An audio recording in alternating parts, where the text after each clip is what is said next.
lwaki bagabudde emmere? Nze kennyini nze nababuuza mu Bagaana musinziira wa? Kibi ki? Ko bali nti hadisi ya Jaafar togimanyi? Ya ngimanyi.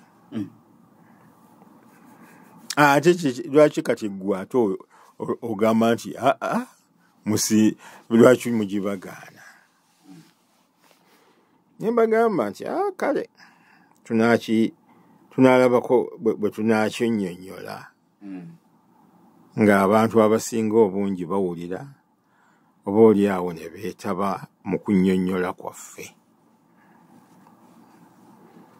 Kituufu nnyo hadithi ya Rasulullahi sallallahu alayhi wasallam yatugamba nti isna'u li ali Jaafar ta'aman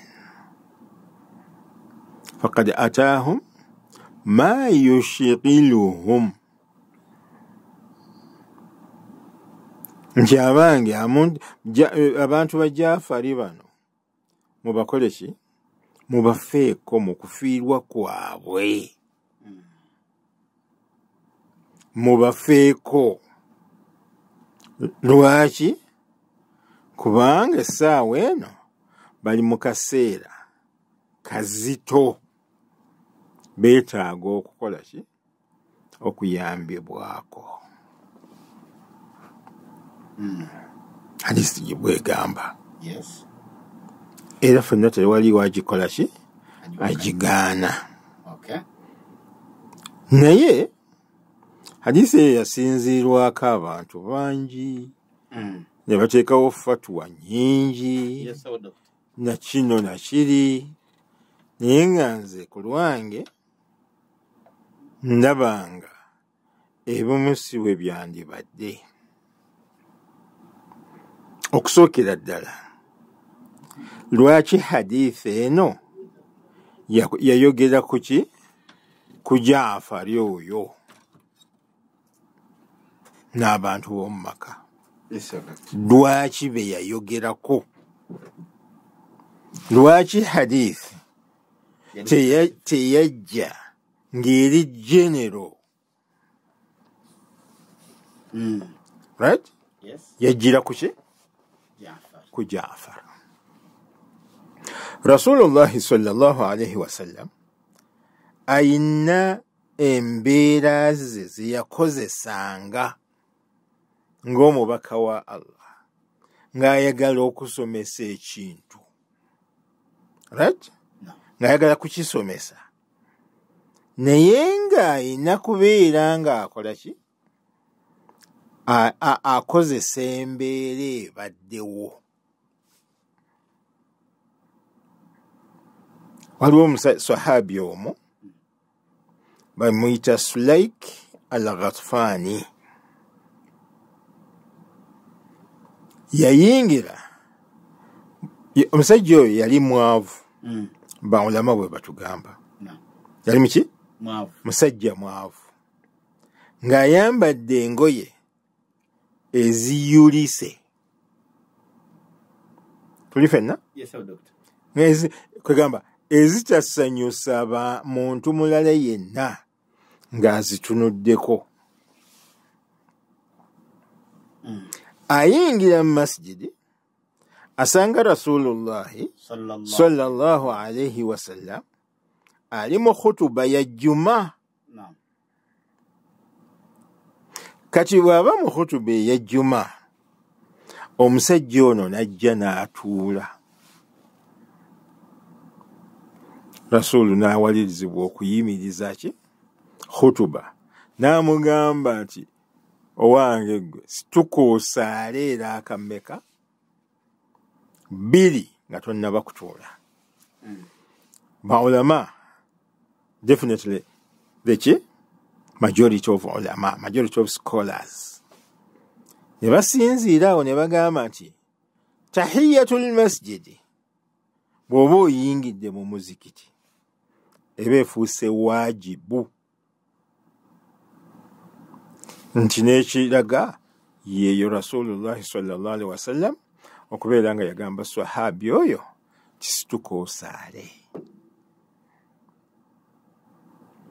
Abalala ne bajja ne bagamba nti Rasulullahi sallallahu alaihi wasallam yalaba embeera ya sahaba oyo nga tesanyula mu bantu, n'ayagala amuyimirize amugambe esaala abantu bamutunuulire bamulabe ng'embeera engoye ze yali ayambadde nga tezikola ki, nga tezisaana basobole omumusaddaakira.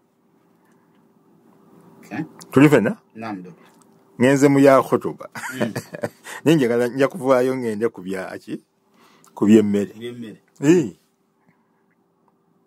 Era musajja yasituka n'asaala. Definitely basahaba abaalimu bonna ne bakola ki, ne bamulaba. Nankani masala mangi galeeta discussions nnyingiko eziwerako, naye nga kyenjagaddeyo nti Rasulullah sallallahu alaihi wasallam yamusitula n'akola ki, n'asaala era akabbiri. Tuli fenna? Kati omulundi omulala Rasulu sallallahu alaihi wasallam waliwo abakyala ababiri abaalwanagana. Omu yali lubuto, omulala nga tali lubuto. Kati oli atali lubuto ajja n'akuba ono ow'olubuto n'amutuusaako embeera, olubuto ne luvaamu. Mpulira. Kati bwe luvaamu Rasulullahi sallallahu alaihi wasallam kyava agamba nti ono eyamukubye ekika kye kirina okusasula ki, mu Luwarabu bakiyita ddiya. Olira? Basasuleyo ddiya, omutango. Fine. Yes. Yangamiya n'ozimanyi? Hey. 10. Engamiya? Ye. Allahu akbar. Nze balina kati bali abaaliwo omu ku bo kyava agamba nti ya Rasulallah, tusasulira tutya ono omwana atakaabye nako? Kuba omwana bw'ava mu lubuto akola ki? Akaaba. Tumusasulirako tutya? Naye yabyogera mu Luwarabu, tayatudde kigambo, takaabye, talinawo kaagize kalaga nti abadde mulamu. Tumusasulira tutya? Kati Rasulullah sallallahu alaihi wasallam ebigambo oyo omusajja bye yayogera mu Luwarabu kyava amugamba nti asaja'an kasaja'il kuhan, osengeka ebintu byo ng'olinga bakuhani bwe babisengeka. Bwenkyuka yenyoka bwema kivuunula. Kati era abo bawulama bangi we baava ne bagamba nti okusengeka ebigambo ebyo tebikkirizibwa muki, tebikkirizibwa. Era ne mu Qur'ani tebiriyo, ne mu hadisi tebiriyo. Nani abalala ne bagamba nti nedda bannange mwetegereze. Nabbi teyagamba nti asaja'an, wabula yagamba nti asaja'an kasaja'i al-kuhan. Eyo hadisi nayo abagimanyi era abanajagala basobola oginoonyerezaako ne balaba byegamba. Nzirayo kunaakani. So Rasul sallallahu alaihi wasallam okubeera nga yajjayo ayogere ku Jaafar. Goloza Jaafar yeka yafiirwa mu bulamu bwa Rasulullah sallallahu alaihi wasallam. Lwaki abalala teyaboogerako?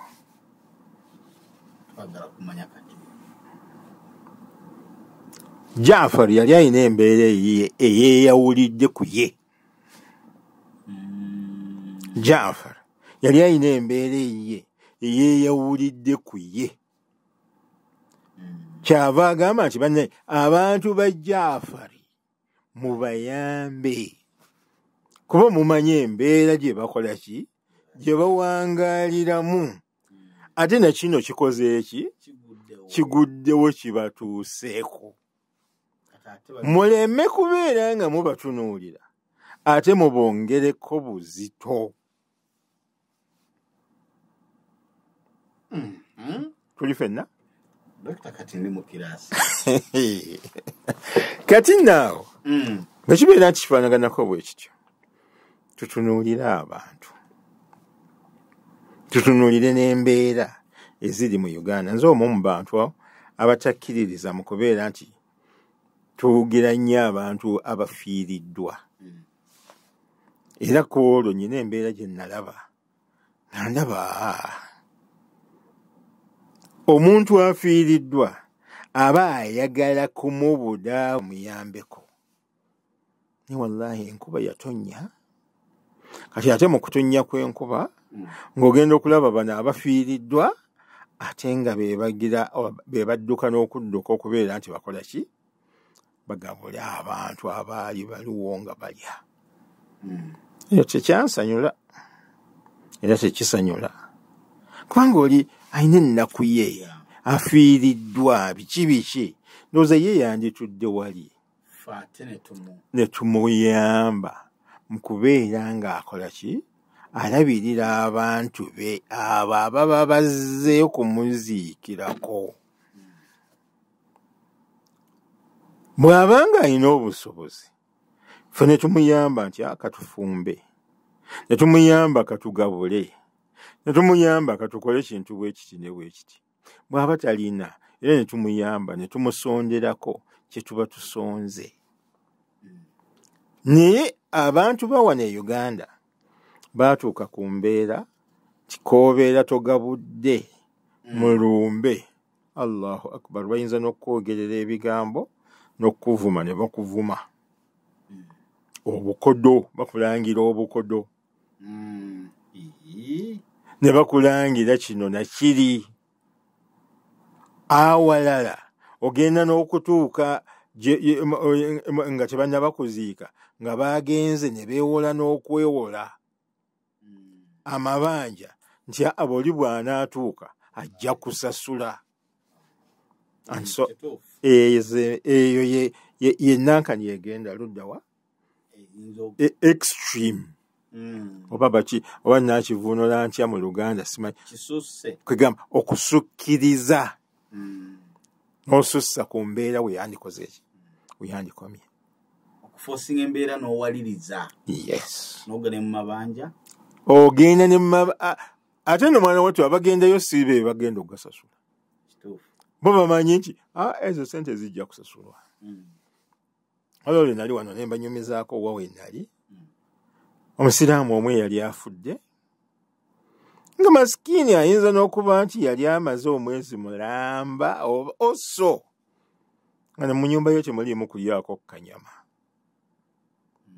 Olina naye bwe twatuula bwe tuti nga amaze okufa ng'akyalina wali mu ddiiro, abantu baakola bajeti nga esukka mu miliyoni 8 zonna zaakulya. Naye alhamdulillah twabiyingiramu oluvannyuma ne zitafuuka zakola ki, zaakulya.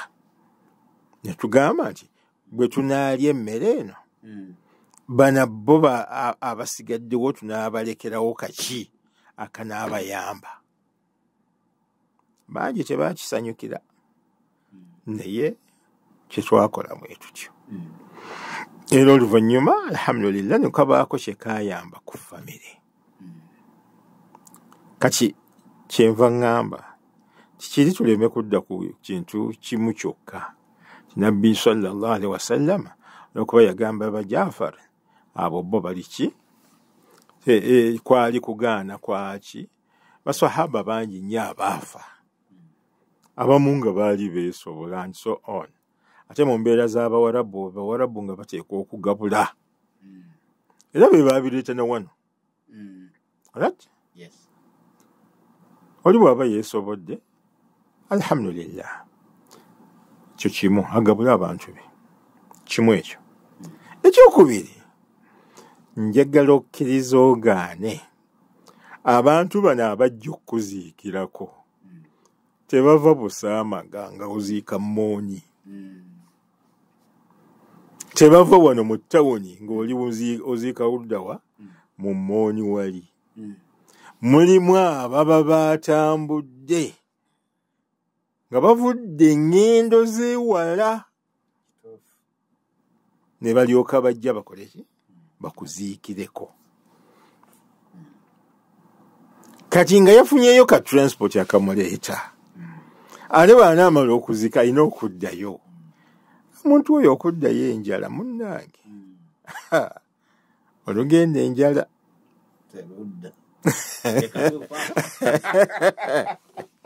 n'ebirala inshallah tuliyongerako. Munnankani yakwezimba eno gye twezimbiramu ne twezimbe mu ngeri eri positive inshallah taala.